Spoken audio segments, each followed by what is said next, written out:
Well, good afternoon, everyone, or evening, or morning, depending on where on the planet you are coming from, because I know we have people from all over the world actually on today, which is pretty cool.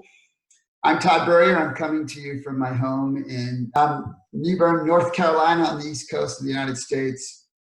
This is the second in the series of free webinars, hence the name U102. The first one was U101. My intention is to take you fully through a personal development series. I'm thinking it's going to be about 4 webinars in total. That's subject to change. I also may do U101 again because I got really good feedback on that, and I know there were many people who couldn't attend it. My challenge is that I'm getting very busy with the amount of organizational support I'm doing, as well as other online webinars that I'm a part of and that I have coming up. And I'm going to do as much as I possibly can, because this is, for me, it's a way I can serve in this time and try to be a positive voice and make a difference. So I know I promised this in the invitation. I just want to make sure if you're new to me, there's no back end here. In other words, often webinar series, a webinar is designed to get you to the big buy at the backside. They give you a little value and then the big buy. That's not me. So there is not a big buy. I'm not going to build you up and then say you got to go buy this thing in order to get the rest, kind of thing. That's not what That's not what this is about. This is about pure value for you to work on yourself. And make a difference. We are in a challenging time. I would encourage you all that we are now well into the journey of whatever this is for us globally, and that it's not going to last forever. And you can see countries uniting and people uniting, and progress is being made. And so, hidden in all challenges are opportunities. And, if you were to look back on your life, you would see that in many of your most difficult circumstances, some of the greatest things that ever happened to you came out of that. And you're going to find that a lot of that will be true here. So it's my perspective is that this is a great time to take stock and to work on things, so that it's sort of like if I borrow someone's car, or let's say a pickup truck, to do something, I like to take it back better than I got it. I want to take it back with a full tank and clean it up, and so that when they get it back, they're like, wow, this was better than when I gave it to them. And that's how I believe. That's one of my principles, is leave something better than you found it. And we have an opportunity to emerge from this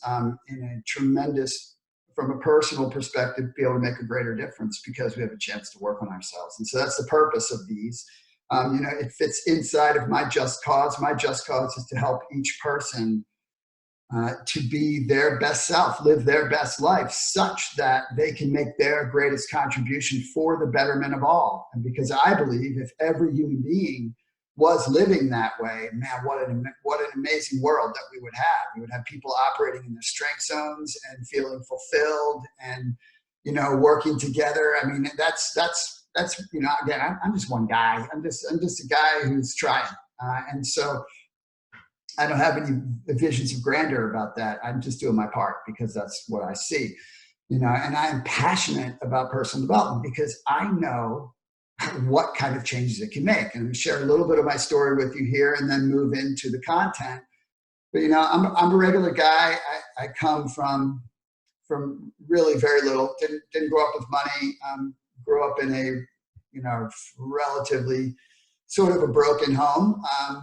I have an average IQ at best. And I grew up as a very, very deep introvert with very, very low self-esteem. I have battled self-esteem my whole life, which has been, made worse by the fact that I was also blessed with the wiring to have anxiety and have depressive issues. I've never been medicated for that, nor have I been treated for it. I've just worked on it myself. And I didn't grow up in an encouraged environment with any guidance. And so that did not lead you know, looking back, right, I can say, oh, that's what, maybe do this or that. And I'm not making excuses. And quite the opposite. I'm grateful that that was my path, because it gives me a chance to understand what people go through and to help them, because it was a rough road for me. And, you know, the first part of my life, I had such a poor self-opinion. I was a quitter. I was a famous quitter. Anything that got hard, you know, and everything of value is going to get hard, right? There's not a single thing of value in your life that you have right now, whether it's a relationship or something you've earned, it wasn't really hard for you if you value it. And that's part of it. But for me, it was, I didn't know that, you know, so my perspective was I'm not worth very much. So when I started to struggle in anything I did, I took that as a sign it wasn't going to work out for me, or that I couldn't do it, or I wasn't good enough, or blah, blah, blah, instead of, oh, this is part of the journey to accomplish something I didn't know. And so I was a quitter. I made it through high school because they make it pretty easy to do that. If you'll show up enough, you can get through high school. And so I did. Made a last-minute decision to go to college. Didn't have any money. Attended bar as a way to get myself through college. But once I got to college, I did finish that. I didn't quit that. I quit everything prior to that. But I didn't quit college because college was fun. You know, there was girls everywhere and beer and, you know, complete freedom. And so I wanted to stay in college. And through that experience, I ended up getting a college degree in economics. And I found that because that's something that made sense for me. And, you know, then I stayed as a bartender after college because I had no ambition. I didn't grow up with ambition. I didn't have things or money. So I've never been driven by things or money, ever. And, you know, I'm only driven by money if I don't have any. Unfortunately, I'm grateful that that's been a long time since I've been in that situation.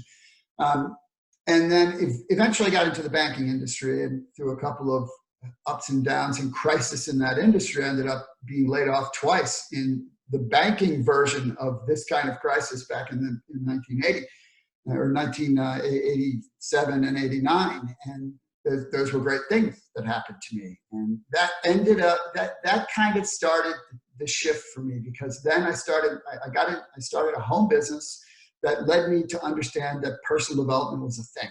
And when I understood it was a thing, I'm like, are you kidding me? You mean you can actually work on yourself? You can actually do that? That's a thing? And so I call personal development learning on purpose, right? Because all the learning I ever did besides this, I did because I was told to do it, not because I wanted to do it. This is the game changer. It's the stuff you learn after school that matters, right? It's the stuff you learn when you work on yourself that matters. And so literally I started in 1989 with 15 minutes of reading a day. 15 minutes, that was it. And I talked about that in the first webinar. It's a great habit. You can start right now. And literally, I've read thousands of books. It's not an exaggeration. They were my mentors. And I didn't just read them. I read them. I shred a book. I put notes all over it. And I mean, it's trashed. By the time my wife won't read a book I've read because it's trashed because of what I do to it. And then I would take those things and work on myself and put them in action. And over time, my life just changed and changed and changed and changed. And, you know, over time, I ended up building a multinational, global international supplement business. I train major corporations. I coach business executives and entrepreneurs, and written books, and all this great stuff came out from the beginning of personal development. And so I know the value of this. I know that everybody's capable of so much more, and I'll talk about that today as I go through the topics for today. And just so you know, I'm a freakish over-preparer, so I've prepared more content than I can deliver in an hour. It's just what I do. And normally, right, when I do sessions, I'm with groups and we can facilitate interactions. But that's not the way this is going to happen. I'm just going to deliver stuff, and I'm going to take you through slides here in a moment. And you know, I hope you take notes and grab as much as you can. But really, you know, I get that I'm just one guy, I'm one voice, you know, and I think it was Plato that said that the greater part of instruction is being reminded of what you already know. And that's the difference there is knowing about something versus knowing something. Things that you truly know, you don't think about. They're part of your fabric. They're part of the way you operate. And so I hope I say multiple things, or you see multiple things today that you're like, I've heard that before. I encourage you then to look internally and say, do I do that? And does that matter for me? Because I am going to give you takeaways all through here to do on your own if you choose to. You only need to get a couple of nuggets today. If you get a couple of nuggets, then this will be one of the greatest hours of your life. Not because of me, because of you, because what you'll be able to act on. Because any little single thing that you can do that makes you even a tiny bit better, when you compound it going forward, take it from me, can change everything. Change everything. So, the true personal development takes dedication, takes a little bit of humility, because you got to recognize, hey, I got a lot to work on. It takes courage. And it also takes a little bit of belief that you're worth it, right? That because it's an investment, you have to be willing to invest in yourself. And I just want to encourage you right now, you're unique. There isn't anybody exactly like you, right? There isn't anyone else that has your gifts, talents, abilities, affinities, interests all rolled into one, your set of experiences on top of that. And if you think about unique, things that are unique are rare, and things that are rare are valuable. And, so much focus prior to this crisis, it's going to change. This is a massive world mindset shift for the better that's going to come out of this. But so much focus in modern society is about things. It's acquiring valuables. You know what? Let's focus on becoming more valuable. And then the rest will take care of itself. So I'm going to now flip to the slides. I'm going to stop this part of the share and get to the slides. I am going to leave your view because you don't need to see me. And Jane Maulucci, my friend from the Reactive Voice down here, who's helped me so much in so many ways. She put the slideshow together for me, and it's so beautiful. I don't want to get in the way of having my face on it at the same time. So let's get started. If you have the courage to be you and to develop yourself, the world's going to be at a better place for it. That's just the way it is. I know it might be hard to accept, but it's true. You're here to make your own unique contribution.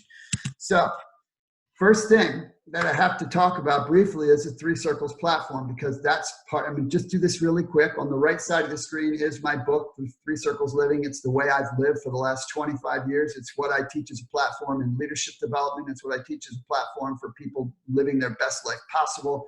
That book will help you dramatically.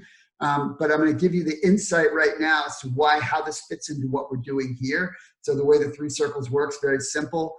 Take care of your health first. If you don't do that, nothing else is really going to matter. But your health breaks out into multiple components, right? You have the physical part, but you also have the mental part, which comprises, the way I put it together, the intellectual, spiritual, emotional, all that kinds of stuff. Personal development falls into that category. Now, why it's so important to take care of yourself is because relationships require time and attention. You simply cannot show up in a relationship, that's the R circle to the right. You can't show up your best for the people that matter most if you are not taking care of yourself. Bottom line. Again, these two things are becoming extraordinarily evident right now. If the world was operating like this all the time, man, mind blow. And that's where we're headed, because the mindset shifts that's going to take place. But time and attention is great, but if you don't know how to correctly show up in that time and attention, now you got a problem, right? If you don't have the confidence to behave right and to serve right in your relationships because you lack the skills or the development, now you just made time and attention a negative. And so that's why it's so important to be working on this purposefully, because then everything else will come. The person who takes care of their health, who takes care of their relationships, their close relationships, that then trickles into all levels of relationships. Those people crush it in whatever they do for a career. Doesn't matter. But the mindset has to be self first from a health and wellness perspective, then relationships, then career. You get that circle right, everything works. And again, I'm living proof of that, and so are many, many, many, many people who have followed this this platform over the years.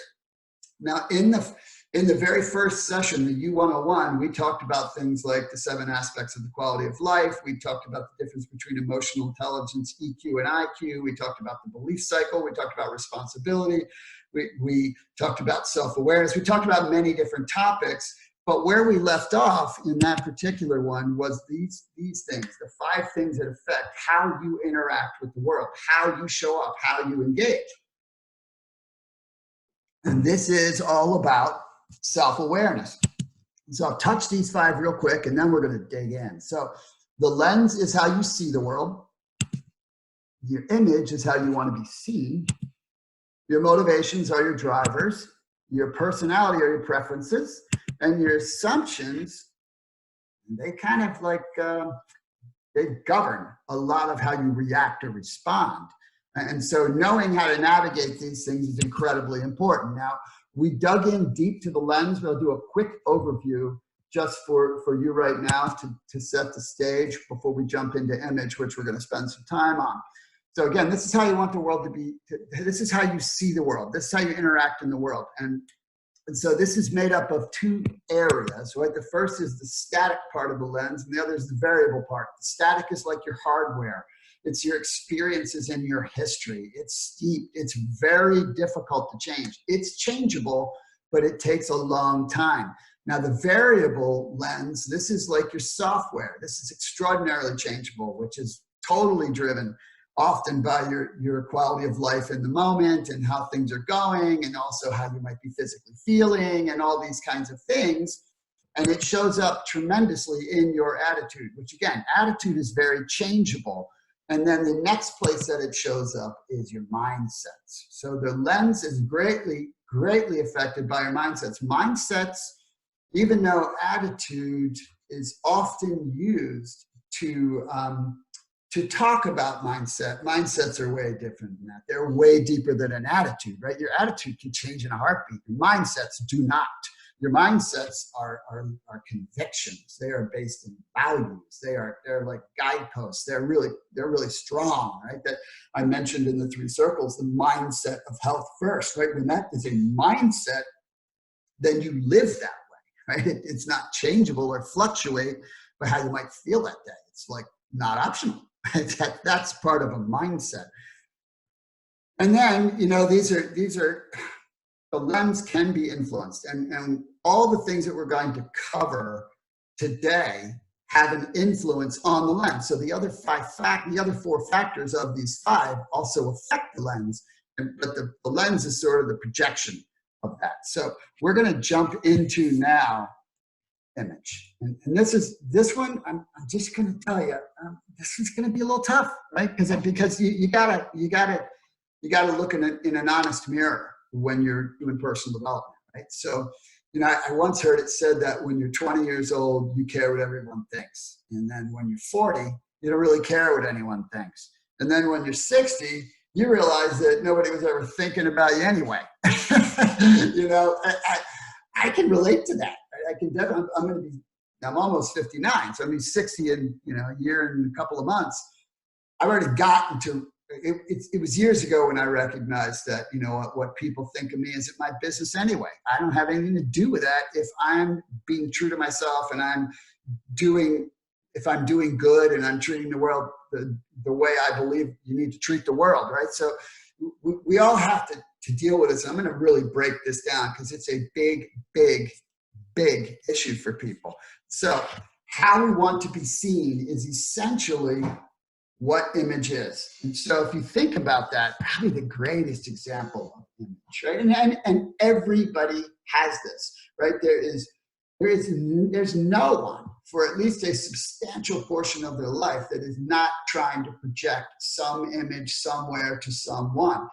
The degree it dominates you is going to be the degree that it affects your life positively or negatively.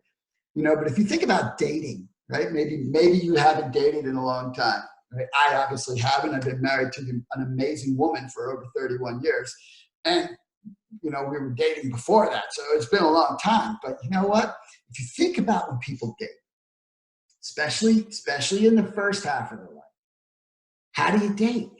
When you show up, How do you get ready for a date? Oh, well, you really gonna put it all on, right? I mean, you're gonna show up as your best for a date, right? You do everything right. You make sure you look your best, and that's on both sides. So if you really think about it, when people start dating, the actual people, they're not really there yet. Right? The images are dating, right? The images date at first, right? That image that I'm perfect and this is how I am and here's all the best things about me.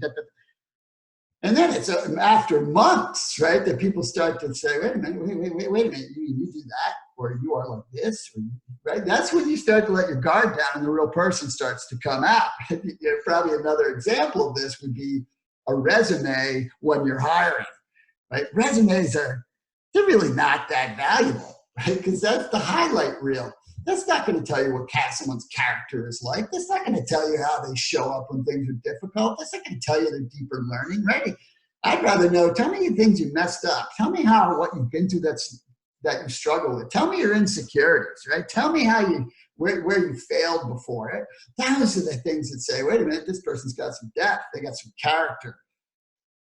We got to be really, really careful, right? That we don't give in to this because it's so normal. So what is the source of this particular issue? Well, there's a lot of them, right? I mean, there's a lot of those. If you really boil it down, besides things like insecurities, it's not feeling we're good enough as we are. Right? That's why we have to project an image. But man, there's so many aspects to it. Some of them are trying to fit in, which ideally we shouldn't be trying to do anyway. We should be trying to fit together, right? Bringing our best self to the party, because we need to recognize that I don't care who you are. I don't care how much good you do. I don't care how nice you are. Not everybody is going to like you. Not everybody is going to be your tribe. That is just a human truth. And the more readily we accept that, the more we're able to make a difference, because authenticity matters significantly. So there's all kinds of things, right? Fear of rejection, fear of looking bad, people pleasing, trying to be accepted, all that stuff. Pick, and you got your own, right? And you can pick your own because you got to pick it to tear it apart. But there's way more to it, right? Because it then leads to opportunity costs. I have seen so many people turn their back on opportunities to change their life, right? Because they were concerned about how someone else would perceive that. How ridiculous is that? Nobody else is going to pay your bills. Nobody else is going to take care of your future. Nobody else is going to take care of your family, right? That's you has to do that. So why would you let someone else's opinion, and more importantly, your perception of their opinion, limit you? See what I mean? Once you get real about it, it doesn't make a whole lot of sense. And I can tell you, it changed my life when I flew in the face of this. And it was hard for me to do. It was a long time ago, but wow, what a change in my life it made when I started my first business. And oh my gosh, so many people laughed in my face. It was ridiculous. Changed my life.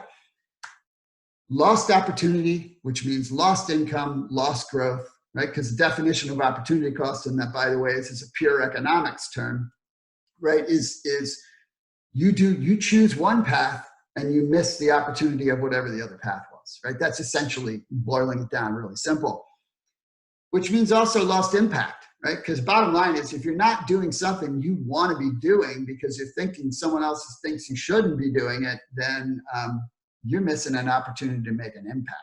There's more, there's more fun stuff here. There's a practical cost. I think that image causes people to really get their priorities mixed up. Right? I mean, there's a lot of people who have financial difficulties or in financial dire straits in a normal circumstance because they're living beyond their means. Why? Why are they living beyond their means? They live beyond their means to appear different than they are in somebody's eyes. For what purpose? So it's like trying to impress people that don't actually care, right? And it's the same thing. Another way, this is another one again. I'm just a guy who tells the truth. It's not always easy, but I do it to myself too. So, I'm not pointing fingers. I'm being real because I've been there, done that, gotten many t-shirts, not as nearly as cool as this guy's t-shirt with the cape, but people that lose weight for appearance, but not for health. Think about that. Big, big, big difference, right? Losing weight in an unhealthy way is for the wrong reason, right? It's to look good. For what purpose, right? As opposed to getting healthy and letting your weight take you where it's supposed to be. Again, practical cost is huge. The bottom line is getting your priorities mixed up compromises you in so many different ways. And then there's the cognitive dissonance. You know, if I'm not saying you are, but most people are, and most people struggle with this, and me included. That means you're living inauthentically. If you're living inauthentically, then you're going to naturally have stress because there's a cognitive dissonance. There's a difference between who you really are and who you're portraying that you are. And that's pretty tough to do. It's almost a little bit like living a lie, right? You know, nobody's perfect. So why do people try to project that? Nobody has it all together all the time. So why do we try to project that? No one is without weakness. So why do we pretend we don't have any? Right? I mean, even your body language shows it, right? It shows cognitive dissonance. It's a very difficult thing, but here's the greatest loss that happens over time as a result of the image issue. And that's a credibility cost. No one can afford to lose credibility. Credibility is the purveyor of all opportunities in your life with people and in the business world. Because the higher your credibility is, the deeper the trust is of you in a particular area. You must guard this with everything you've got because it takes a long time to build it and it can take you anywhere. But if you are living in entanglement between image and reality, then you're not being genuine. You're not always speaking your truth.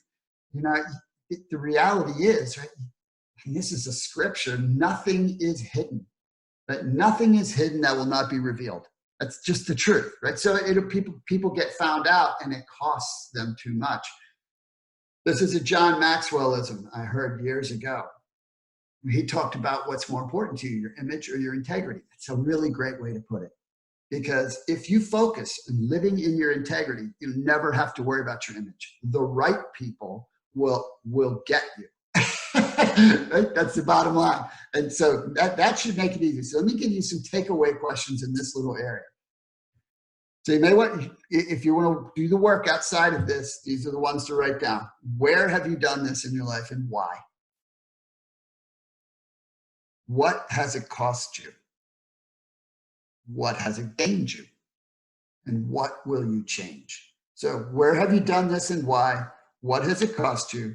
What has it gained? What has it gotten you? And what will you change?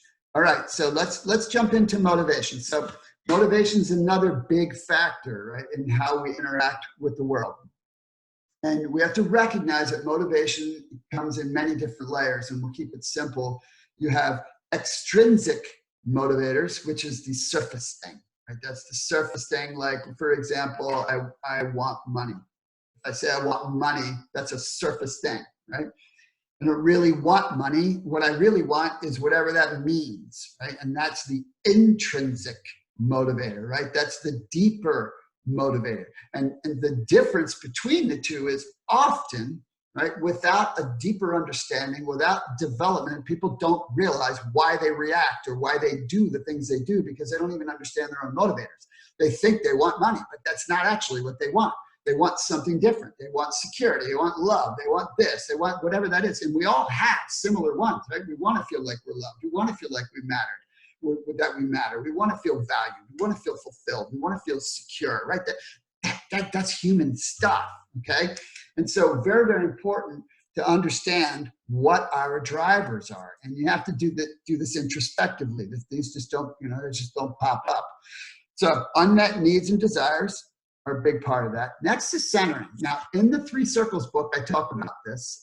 I learned this concept through Stephen Covey. I first learned it in his book, The 7 Habits of Highly Effective People. I've taught that concept in leadership trainings for big companies for years and broken this down as it relates to centers, because how you are centered is a source of your security. It's a source of your power. It's a source of your guidance, your energy, and it will drive what you do. And if you're not aware of why you're centered that way, then you end up being centered towards things not of your own choosing, right? And so I talk about that. I'm not going to go into all the different centers. I'm going to go into the way you want to try to get centered. and that's to become principle-centered. In other words, it's establishing a set of guideposts for your life, right, that don't react. Guideposts don't react. Mindsets don't react, right? They serve as platforms in which you make decisions and you operate. So, for example, I have several. I list a bunch of my underlying principles in the Three Circles book in the chapter where I talk about this. But for example, one of my principles is that everyone has value and everyone is here to contribute. And that's how I see the world. That's how I see, and I operate that way, which means automatically I respect everybody I encounter. I respect them. I'm not going to respect some actions people take, right? If they try to purposely hurt other people, I don't have to respect that. But I can respect that the underlying human being has value. They've got a story. They've got things that they contribute. They've got a difference they can make. Another one of my principles is serve others as the means to help yourself. That's just there's a bunch of them. But the point is, when you get a set of principles, it makes it very easy to be centered a certain way. The other thing is purpose and cause. I think a lot of people struggle with the word purpose because we think that purpose has got to be this really big thing. And maybe it does, right? Maybe it does, but I don't think so. I think your purpose is your purpose, right? Can you tell me that a mom's purpose of taking care of her child as an infant isn't an incredibly valuable thing? No, it is, right? And in that season, that's a purpose, right? But as we age, right, and as we mature and as we get more wisdom and as we explore ourselves, we get the opportunity to find out what our purpose is, or at least parts of our purpose. And again, I use the word cause. My cause is clear, right? My cause is to make a difference in the lives of people such that they live their best life, such that they can make their greater contribution. Because if everyone did, it would be best for all. That drives everything that I do. Everything I do fits inside of Three Circles. And if it doesn't, I don't do it. So that's when it comes to the way I work and how I prioritize. And so that's the point of having these kinds of things. A really simple thing to think about here is your heart. Your heart, your heart is always going to be congruent with what you're capable of. And I'm going to continue to touch capable of throughout this webinar. But so many people don't follow their heart. And the reason they don't follow their heart is because their head gets in the way. It's that emotion logic piece, but it's operating on false information because of the false belief thing, which I'll talk about a little bit later. I'll revisit that at the end of this. But you have to understand, if it's in your heart to do, even if you don't know how to do it yet, you have it within you to do it because your heart is congruent with who you actually are. It's your head, the noise in your head that holds you back. And your heart will take you to your purpose. It will absolutely take you to your purpose. And once you get out of your headspace, you can feel it and you know it. If you were to sit down quietly, and have to pour out the things that you feel called towards, probably wouldn't be hard, unless at the same time you were thinking about how you would do it. You see, then it starts to get messy. And then values. Again, you have to, everybody has their own values, but you have to be clear about what they are and understand that your values are a journey, right? And they change. When I first became aware of being driven by a value, it was when I started my first business and I was driven by creating a sense of freedom. That was what I wanted for my family. But I'd never had a family before, and I wasn't part of an intact family. So family wasn't a massive value for me at that time, except that in the process of building that business, I was around my family. And so I started to get it. And family became this incredibly big value in my life.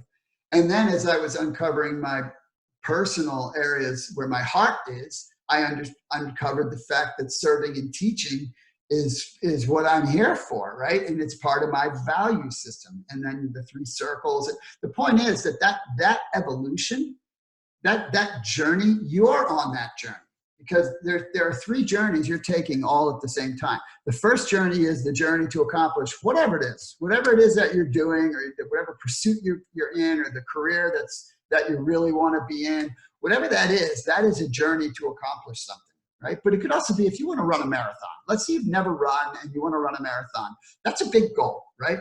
And so in doing the training to accomplish that goal, what's going to happen? You're going to learn a lot about yourself, right? You're going to become a higher version of yourself because you're going to develop more grit. You're going to expose your character. You're going to come up against struggle and overcome it, right? All these things are going to happen in the process. And so you're becoming more, which, by the way, is a much greater journey, and a much more important journey than the journey to accomplish, because whatever you become becomes permanent. Whatever you accomplish is always temporary. And then the third journey that lags behind a little bit, because there's so many other things going on, is the values development journey. That journey is happening too as you go through your life. And so wherever you are right now, it's good to get some understanding about what those values are, because you always want to be congruent with those. As a matter of fact, if you're clear about what your values are, then you will automatically know what goals you will or will not pursue. Always. Because if they don't fit your value system, why would you do them? Right? You see how these things work together. So here's some takeaway questions for you here. One is, what are your principles? And these four, you might take some time on, right? What are your principles? What are your intrinsic motivators? What are your values? And what's on your heart to do? One of my favorite ones. So what are your principles? What are your intrinsic motivators? What are your values? And what is on your heart to do? That could be your calling or your purpose. So that will be a game changer for you to work through that exercise. Okay, so let's jump into personality. And I really overdid the amount of content I'm giving you. So it is what it is. Take what you like. So now we're talking about personality. And the first thing, your personality is either a blessing or a curse, depending on your level of personal development. And that is an absolute fact. And it's pretty normal to romanticize someone else's personality as being better than yours. Not true. You have exactly the personality that you should have. And yours is awesome. You just need to develop it, work on it. But know that personalities are pretty complex. And so what I'm going to do is share a few things with you that kind of give you a little bit of insight. So personalities kind of reflect your behavioral tendencies and your preferences. They are absolutely key for self-awareness because, right, they are a huge part of that emotion logic piece that I talked about in U101. I have to visit this now because it is always present. It's in everything. Everybody has to get this. Everything that happens in your life goes through your emotions first before your logical brain has a chance to figure something out. If you don't understand who you are from a personality perspective, what your preferences are and what your tendencies are, then you will have no idea why you react to things the way you do. And it will cause you to do things you will wish you didn't do because you didn't take the time to assess the fact that that is just how I felt because of the environment. For example, I am an introvert. There's no amount of skill development I'm going to do to change the fact that I'm an introvert. When I go into a social setting, I feel socially awkward. There's nothing that is going to change that. I'm confident that I can handle it because I've developed skills and I do it all the time. But it doesn't change the fact that I experience the emotion of that when I walk in. But because I've done the work, I understand that that's just a feeling that doesn't define me and I can choose how I respond. That is one example of the power of this. Now, there tend to be 4 styles. And when I was doing my MBA program 20 years ago, I remember this was when I first got introduced to this. Now, I was already 10 years into my personal development journey, and I got introduced to these behavioral styles. I don't know, we did tons of them. I don't remember how many, 15 or 20 different kinds of personality evaluations. There's a bunch of them out there and more coming all the time. But most of them tend to have 4 styles that there's a mixture of, even a lot of the new ones that are coming out. I am not certified as a trainer specifically for any one of them, although I have taught DISC many, many times and know it very well. And I'm going to give you an adaptation of that today. I'm going to give you the 4 personality profiles from Gary Smalley's adaptation of DISC. And Gary Smalley, if you're not familiar with him, he is the author of The 5 Love Languages, which is a fabulous book. This fits right into that kind of stuff. So I'm going to take you through these and you can see what resonates for you. So the first one is the lion. So the lion is characterized by roaring, right? The lion roars, right? They always want to know when. That's the thing a lion cares about, when, right? They are very task-oriented. They're dominant, they're driver, they're determined, a classic thing would be their mentality is be a leader and get out of my way kind of thing, right? Just, hey, do it, just get it done, right? And that represents about 10% of the public. General characteristics of a lion are they are quick to act and make decisions because they're so darn confident, right? They just believe they can do it all. They're very good problem solvers. They're risk takers. They're self-starters. They're strong ego. They're goal-oriented. They're very intense people. And I can imagine you're thinking of someone right now, and maybe this describes you as your dominant characteristic. They have challenge areas, which everybody does, right? There's no yin without a yang. There's nobody that's got all strengths without weaknesses. And I'm going to do strengths and weaknesses in the next webinar, but this gives you a little bit of insight into some of them. Their challenge area, they don't look at details, or they could be argumentative, or they could overstep authority. As a matter of fact, in their mind, they don't need any. And they don't need you to try to be an authority. They're going to go do what they got to do. They don't like routine. They can be quick to anger. They can attempt to do too much at once because they believe they can, right? Just the bottom line. And their biggest fear is to be taken advantage of. That is the one thing they will try to avoid. And you may find this a little comical, but 2 classic examples of lions are Hillary Clinton and Donald Trump. Okay, so the otter. The otter is very people-oriented.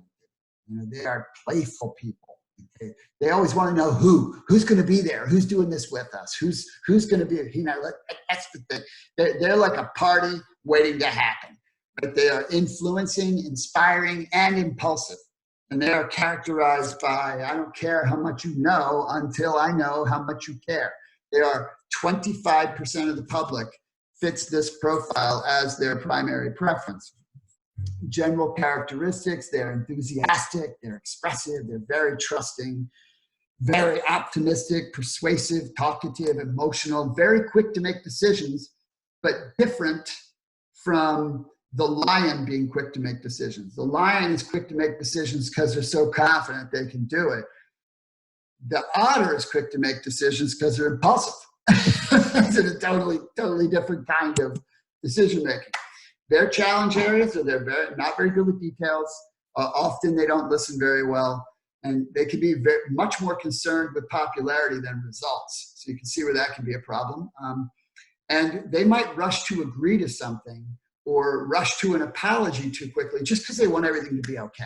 They just want the people to be cool. Everything's cool because their biggest fear is rejection. All right, so that's the otter. Unfortunately for me, I fit a little bit into this category. And a couple of famous otters would be Oprah Winfrey and Will Smith. So then we have Golden Retriever.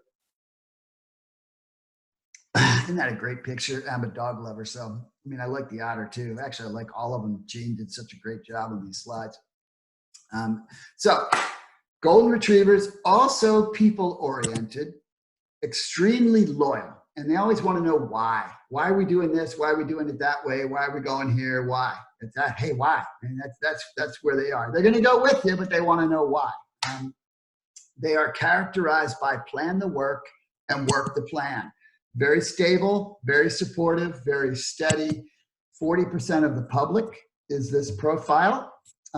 They tend to be extremely good listeners. They are team players. They're very predictable, very understanding, very friendly, and very focused. Challenge areas, they resist change. They are slow to decide. They adjust to things slowly. They give in rather than argue, and they're hard to read, and they hold a grudge, which could be an issue, right? Because you might have an alternative point of view, you might upset them, and they're not going to argue with you because they don't want to argue with you. And then you can't tell that they just got upset, and then they hold a grudge and they're ticked off at you for 2 weeks, and you have no idea why. Right? And so, again, I'm sure there's people you think of right now, like, oh yeah, that's what's going on. So their biggest fear is loss of security. And two very famous golden retrievers would be Mother Teresa and Gandhi. Okay, so then we have the beaver. The beaver is task-oriented, as you could imagine, being a beaver. They're industrious. I don't know if you've ever really been around a beaver. I've seen tons of them because I fish. And so they're pretty amazing. And the stuff they do is amazing. But very industrious. They want to know how. How are we going to do this, right? How are we going to do it? That's what that's what I care about. They're very compliant, very correct, very cautious. They are characterized by measure twice and cut once. Measure twice, cut once.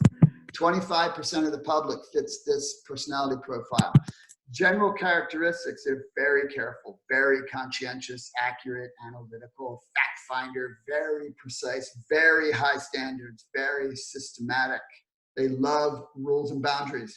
Tell me exactly what to do, right? Got to be really clear. Challenge areas, though, would be you just flip the cup over. They're not going to be flexible. They're going to be extraordinarily slow to decide. They're not going to like change at all, especially if it's by surprise, right? They can get caught up in analyzing stuff, right? They will hold in feelings, sensitive to criticism, have a hard time thinking outside of the box. And their biggest fear is criticism. A couple of famous beaver types are Bill Gates and Diane Sawyer. So what resonates with you, right? What resonates with you? Did you see yourself in there? Again, I know I went really fast. This would normally be a really long session. And I'm just, I don't want to turn this into 10 webinars. So, I'm just giving this to you for thought, but think about that. But recognize, right, that your personality, whatever your preference is the best one for you, right? It's not about one personality type is better for anything. I mean, I've taught leadership all over the world, and every single kind of personality can lead.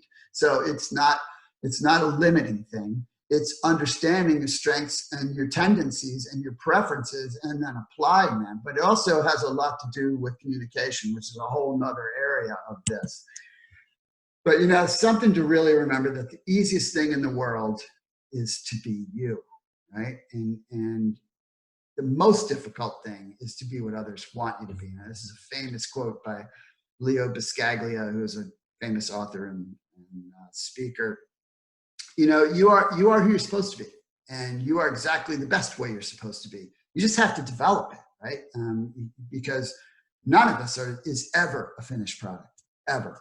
All right, so I'm going to jump now into assumption, and I think I'm doing okay with time. So assumption. So what is assumption? This is the last of the 5. And so assumption is also judgment or biases or stereotypes. Really, really important to recognize that assumptions are natural, right? This is how we store information. You have a supercomputer in your head, and everything you've ever done in your whole life, every experience you've ever had is in there. Now, you might not remember them all, but they can access them through different kinds of things, but you access those things in how you form opinions and how you perceive things, right? So often we act on assumptions. The problem and the challenge is that often we act as if our assumption is true, right, without questioning it. That's where challenges come in. And there are 3 big ones that all of us do, all of us. So first one would be that we think we know what others mean. And this could fit into 2 areas. One is communication. This is one of the underlying things. Now, these whole 5 that I just gave you are also, when I do interpersonal communications training, which is a crucial training that everybody should be doing, right, is these 5 things are the major contributors to what's called the communication gap, right? The difference between what someone said and what you think they just said, right? That is a normal part. It's the waste in society, both in time and money, from miscommunication is monstrous, right? And it's all primarily because of assumption.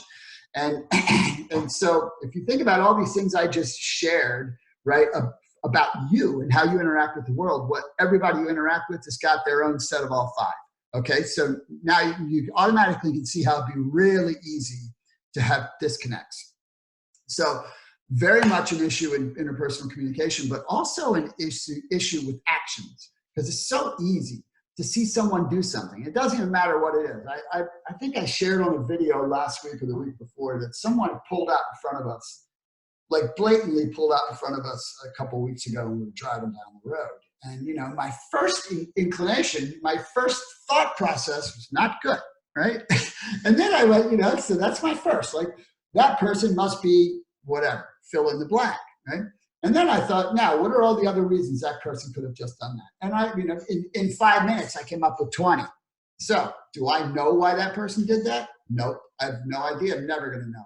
What I do know is they did it for whatever they did it for, and I can't control that. I can only control how I react, how I respond, how I take action in the world. And so one of the primary things I teach from this perspective in communication is you can't just accept that you know, right? You got to learn to take a step back, to take a breath, to ask a question, right? You got to learn how to navigate this, because otherwise you end up often making mistakes with other people.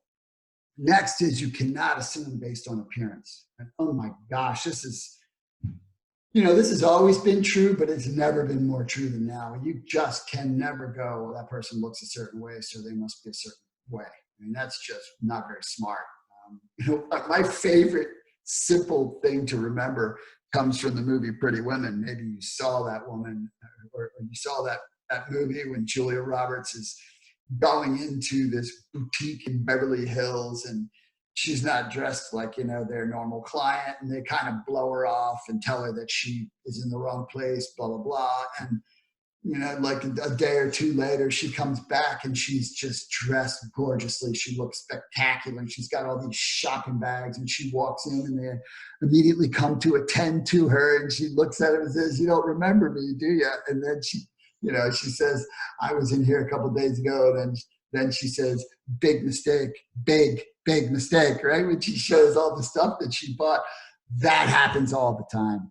And you cannot make any assumptions on anyone about how they appear. That's just what they care about, right? I mean, that just because people think people should look a certain way has nothing to do with someone else's reality. And then the biggest is about self.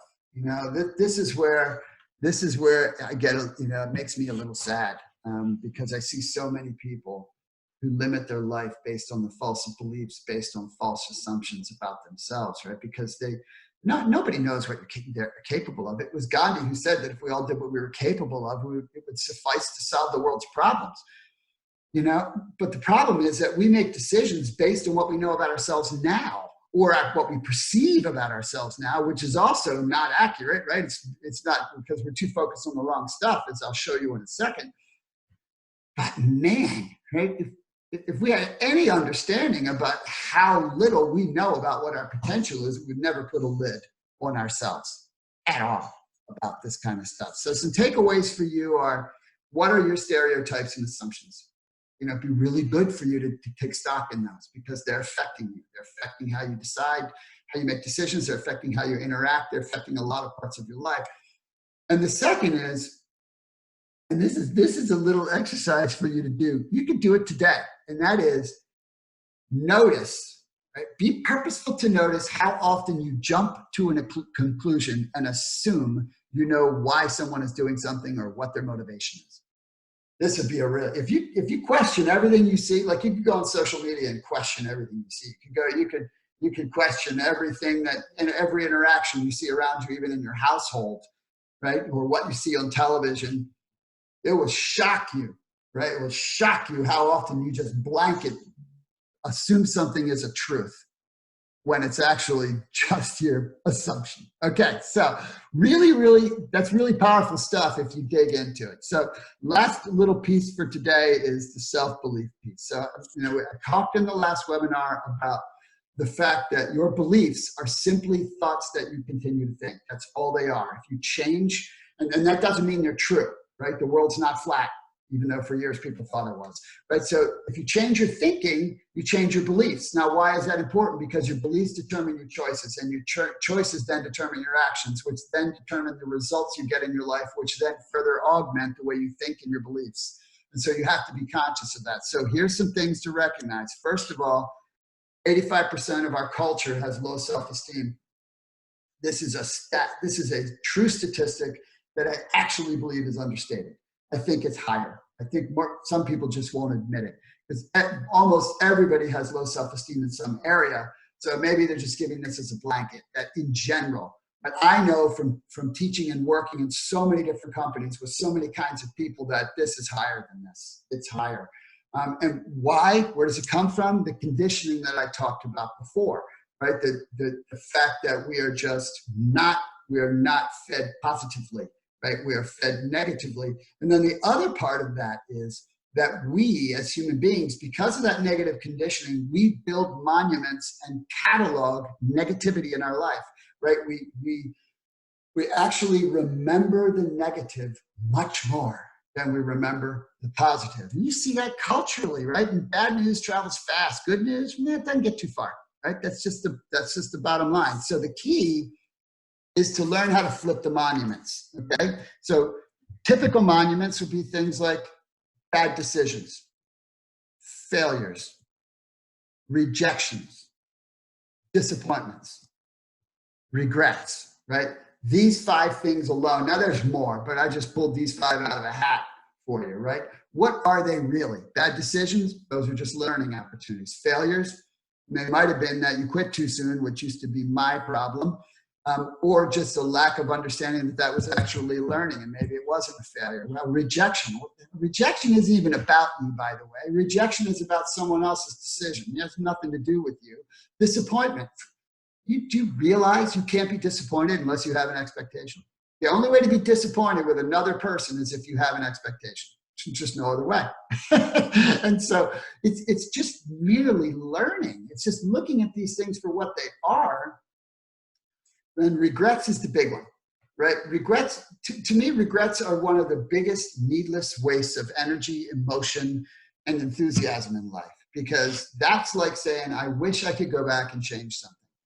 For the most part, no, you don't. Because that would be like saying, I wish that the people in my life right now and the circumstances I love in my life right now would be different. Because chances are good, if you went back and changed some of the decisions that you regretted, it would have then cascaded and changed everything else. That's how it works. You can't change something in isolation, right? And so I learned, I've shared openly, and I do all the time, what a mess I was the first 28 years of my life. I still made many more. I mean, I was bankrupt 7 years after that from bad decisions. I made so many bad decisions. I do not regret a single one of those. I am so grateful for the learning of that, because they led me to the exact place I am right now, right? And you have to think that way. Now, you use it going forward. The place where you don't want to have regrets is, I coulda and I didn't. That's the thing. From here on, just make a note of this. If it's on your heart to do, you got to do it in some way, shape, or form. You got it. Doesn't mean you got to like change your career or stop doing something else. It just means you got to add it to your plate, or you will have that regret.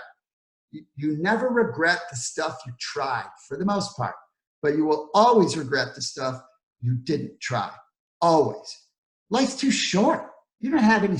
I mean, if anything is coming from what's going on right now, it's that life is uncertain. Go after it. Go after it as much as you can. So your goal here is to flip the monument. So how do you do that? I gave you the first one in 101. That was the gratitude list. Make a gratitude list if you haven't already, and visit it every day. It's so important. If you are clear about all you have to be grateful for, you won't be negative. You can't be grateful and negative at the same time. It just doesn't work. And the other thing is you then see the world from a place of abundance. Wow, that is a different way to interact. The second is a success list.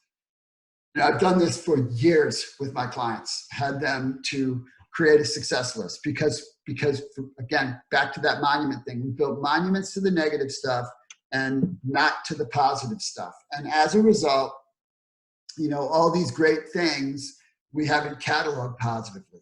There's so many things you have done successfully in your life, they dwarf the amount of negatives.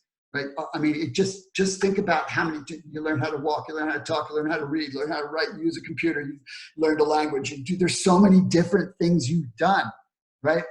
But yet, you just go right past them. Just go right past them. You got to catalog that. I give this exercise in the 3 Circles book so that you don't take for granted your successes. They are proof for you. They are proof that there's so much more you can do because you've already done so much.